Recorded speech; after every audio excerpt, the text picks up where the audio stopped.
Cumprimentar a você, telespectador do Banda Entrevista, mais um programa Banda Entrevista especial, aqui direto de Brasília, neste sábado, levando as informações para todos os estados do Norte e Nordeste do país. E na nossa entrevista especial de hoje, nós vamos conversar com um carioca de 52 anos, aquariano, ele é do mês de fevereiro, nasceu no Rio de Janeiro, já foi presidente da UNE, foi o 44º presidente da União Nacional dos Estudantes. Esteve também no governo do estado do Maranhão, em secretarias, principalmente um trabalho que realizou aqui em Brasília, na Secretaria Institucional do Governo e também na Secretaria de Comunicação.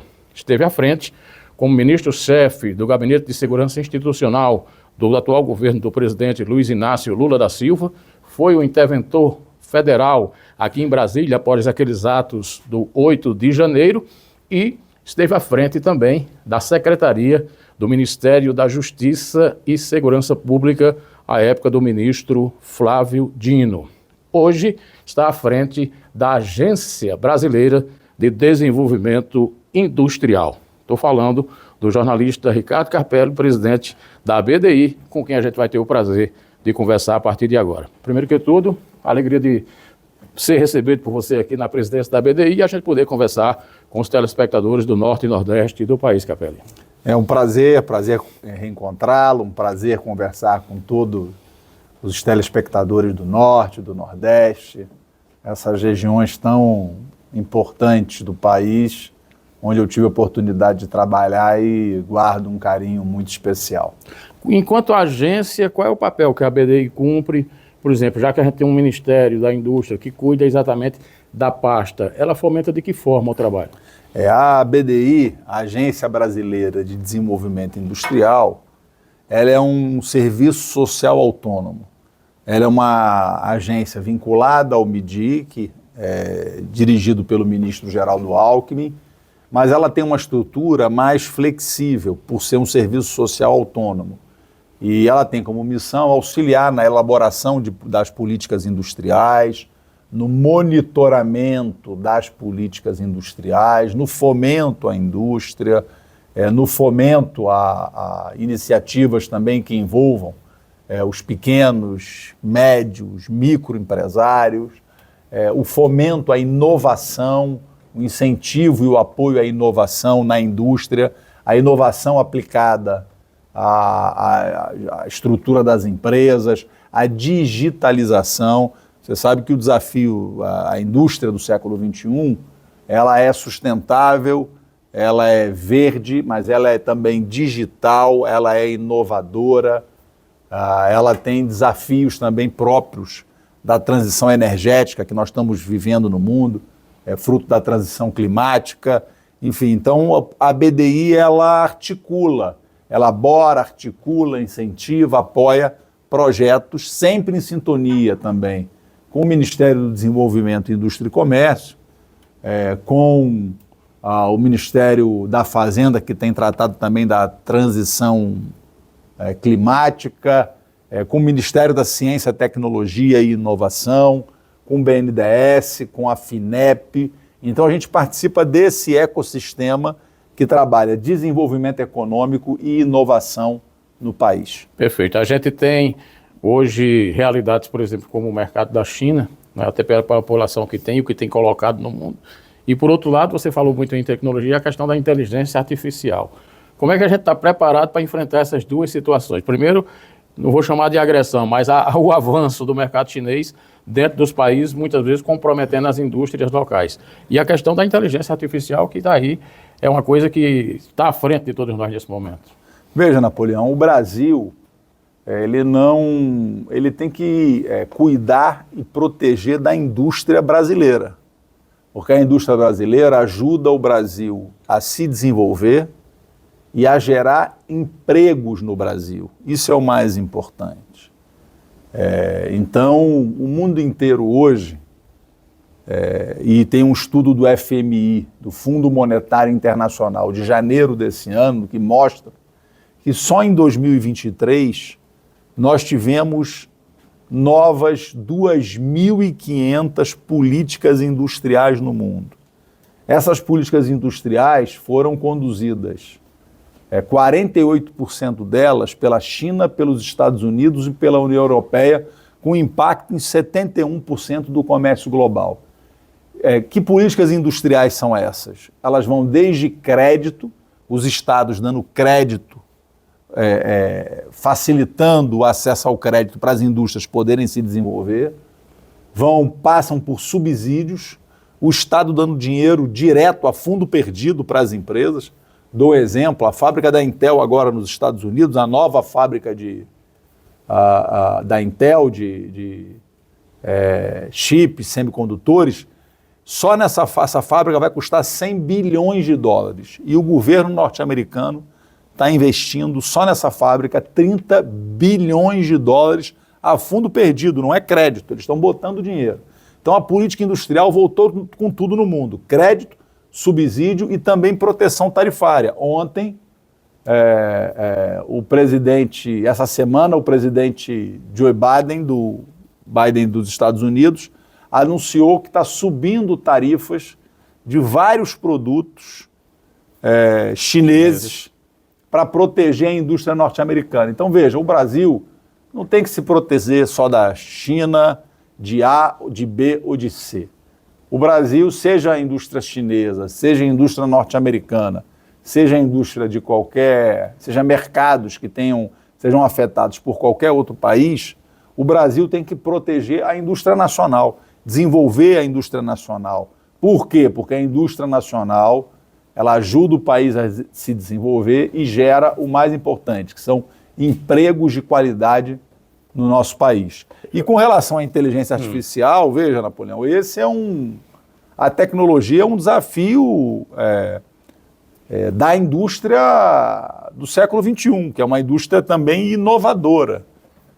Então, a gente tem que ver como e tem que trabalhar para que a inteligência artificial melhore a vida das pessoas e não seja um fator que elimine empregos e leve à exclusão estrutural de pessoas.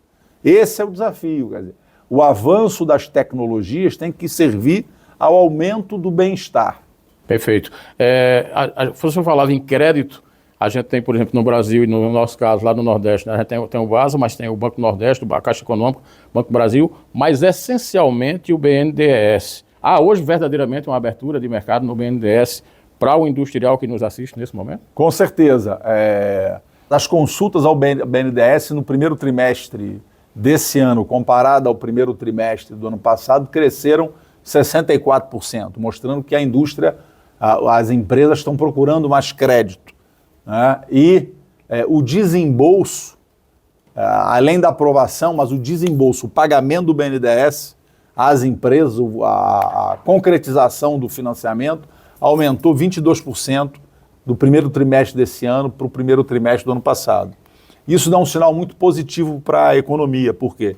Porque mostra que as empresas estão procurando crédito, o BNDES está aprovando mais e está desembolsando mais. Isso é a economia brasileira girando. Então procurem o BNDES, procurem a quem quer trabalhar inovação. Nós temos a FINEP também, a Financiadora de Estudos e Projetos, que é um banco também voltado para a inovação, para a ciência e tecnologia. Então todo mundo que quiser crédito, procure que a decisão do presidente Lula é facilitar o acesso ao crédito para o Brasil voltar a crescer e voltar a gerar empregos. Presidente, a gente vive hoje, dentro dessa nova realidade, a chegada e o nosso Nordeste, com as dificuldades que tinha de seca e tudo mais, de repente tem sol em abundância, tem vento e a gente está aí com os parques eólicos, com os parques de energia solar tomando conta. Já tem estados aí com 80%, 90% do que gasta sendo produzido através das energias renováveis. Do ponto de vista industrial, a gente ainda depende muito da importação desses produtos para a montagem das usinas. O que é que a BDI está fomentando junto ao Ministério, junto ao governo, para que a gente possa inverter essa realidade, ela passe a ser uma realidade nacional? Veja, Napoleão, essa pergunta é muito boa, porque o Nordeste, o Norte brasileiro, tem uma oportunidade única. Nesse momento de transição energética, de crise climática, a gente está vendo os efeitos agora dramáticos no Rio Grande do Sul, infelizmente, mas nesse momento o mundo inteiro está cobrando das empresas que elas reduzam as emissões de carbono e tenham na sua estrutura de produção uma matriz limpa. Quem é que tem isso no mundo? Ninguém tem no mundo o que o Brasil tem. Ninguém tem no mundo o que o Nordeste e o Norte têm. Pra vocês terem uma ideia,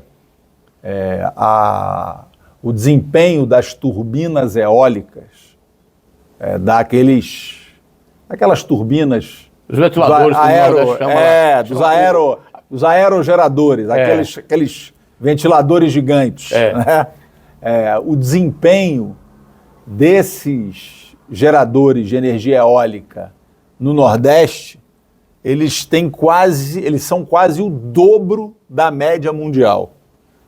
O Nordeste tem, junto com o Norte, os melhores ventos do mundo. Então isso nos dá uma vantagem estratégica espetacular. E no que diz respeito à energia solar, o Nordeste, também o Norte, tem a melhor incidência de raios solares do planeta. Para você ter uma ideia, a melhor, no que diz respeito ao Brasil, a melhor captação de energia solar da Alemanha, a pior é pior do que a pior do Brasil. Então, assim, a pior captação de raios do sol no Brasil ainda é melhor que a melhor da Alemanha. Então, nós temos uma vantagem estratégica fundamental. O que vai acontecer? As empresas estão começando a ser pressionadas para limparem a sua matriz energética, a sua linha de produção. Elas vão ter que procurar no mundo um lugar onde elas possam colocar suas plantas industriais e locais que lhes forneçam energia limpa. Então a gente tem uma oportunidade imensa de fazer o quê? De atrair empresas para o Brasil, para gerar empregos no Nordeste e no Norte. Atrair empresas que estão sendo pressionadas a ter uma matriz limpa. O Brasil tem a matriz energética mais limpa do G20.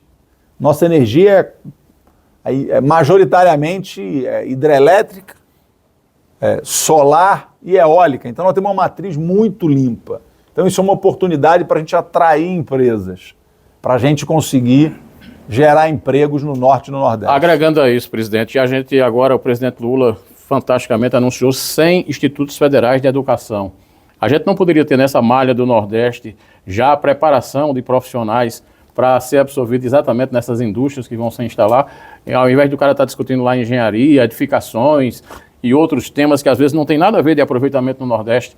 Não seria uma hora do ministro Camilo, o próprio Ministério, já caminhar nesse sentido com os IFs? Veja, o presidente Lula, todo evento que vai, ele fala sobre a questão dos institutos federais, né?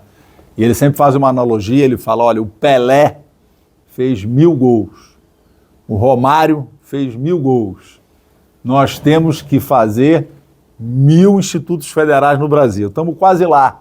O presidente Lula está investindo muito na criação dos institutos federais. Mas veja, Napoleão, esse é um processo dinâmico, né? Então os institutos federais estão sendo criados, tem muita curso técnico, profissionalizante. Quando você vai construir uma usina eólica ou fazer um empreendimento de hidrogênio verde, você vai precisar ter técnicos em edificações, porque tem edificações, você vai precisar ter mão de obra como um todo, né? É claro que na hora que você vai agregando e ter indústrias com valor agregado maior, aí você também vai exigir mais formação especializada, e aí tem papel grande as universidades também, né? Que podem, nessa relação com os institutos federais, e a partir desse desenvolvimento, ir focando na formação em cursos de mestrado, doutorado, em pós-graduação específicas voltadas para a qualificação desses profissionais. Eu tenho muita confiança de que o Nordeste e o Norte, não só com a questão da transição energética, mas tem também um outro fator que pode gerar um desenvolvimento grande de toda a região, que é a exploração do petróleo na margem equatorial, né? A margem equatorial vai gerar muito desenvolvimento, vai atrair indústrias, vai levar empregos para o Nordeste e para o Norte. Vocês terem uma ideia, a mesma bacia de petróleo que começa lá, que pega o Amapá, o Pará, o Maranhão, o Piauí, o Ceará e vai até o Rio Grande do Norte, está sendo explorada na nossa vizinha aqui, na Guiana. A Guiana foi o país que mais cresceu no mundo no ano passado. Cresceu 38% em função da exploração dessa riqueza gigantesca que está no fundo do mar e que a gente vai começar a explorar também. Então o Nordeste e o Norte, eu tenho certeza, vão viver um momento de grande prosperidade.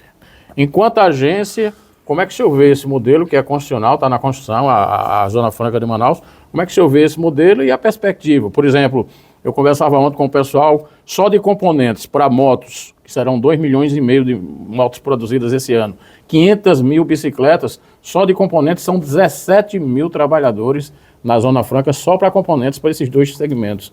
Então, como é que a agência vê exatamente essa coisa da Zona Franca de Manaus? Olha, moram na Amazônia brasileira cerca de 30 milhões de brasileiros. Tem algumas pessoas que acham que a Amazônia é só floresta, são só animais, Não, gente. Os rios, índios, né? Rios, índios isolados. Não, gente. Tem 30 milhões de pessoas que moram na floresta amazônica, quer dizer, na região da floresta amazônica. E foi um desafio imenso, histórico para o Brasil, povoar aquela região. Não é fácil. Falar da Amazônia de São Paulo, do Rio, do Distrito Federal, de Brasília, é fácil.